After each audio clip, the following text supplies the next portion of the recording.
Mururungano uyu uratabanirio tauni-ini ya Lamu aikari magikungwira muthenya wa gutia bunda makuite imenyithia cia gutugiria wira uria irutaga mugite bunda ni gicunje kia bata bali rugano na unduire wa Lamu. Tumejitokeza wengi kusherehekea kwa sababu punda ni signature. Nikisema signature ninamaanisha ndio kielelezo ya Lamu. Lamu infrastructure yake hairuhusu magari, kwa hivyo usafiri wa mizigo, kila kitu chetu, kutembea kwenda hapa na pale tunatumia punda. Asilimia kubwa about 70% ya punda ya Lamu wanafanya kazi mbalimbali.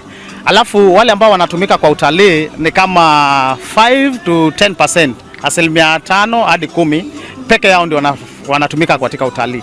Na hata michezo, sio punda wengi wanatumika kwa michezo, lakini idadi ya punda kubwa wanatumika kwa mambo ya usafiri na kubeba mizigo. Kumana na ukuderu wa barabara, aikari aya mabuthagira bunda gukua indo cia miako, thoko ona agendi aria mokaga gucera gicigo-ini giki. Kwanza nataka kumtambua ule mzee wa kwanza alianzisha Donkey Sanctuary, Abolo.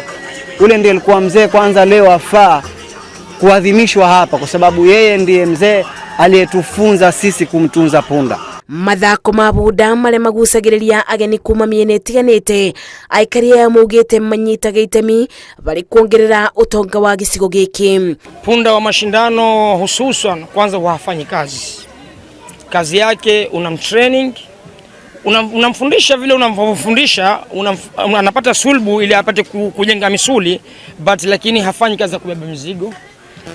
Unampa walking, unampatia nini, alafu lazima uwe na ratiba yake ya balance diet yake. Thegia noria aingi moe wira wa bunda ni gukua mirigo, mwingi ni uri tugutuga bunda ici na njira ya guciba irio na gutigirira ni ciarigito riria ciarwara. Ngiribotera Inooro TV, Njĩtagwo Masi, Wandia wa Mũrĩithi.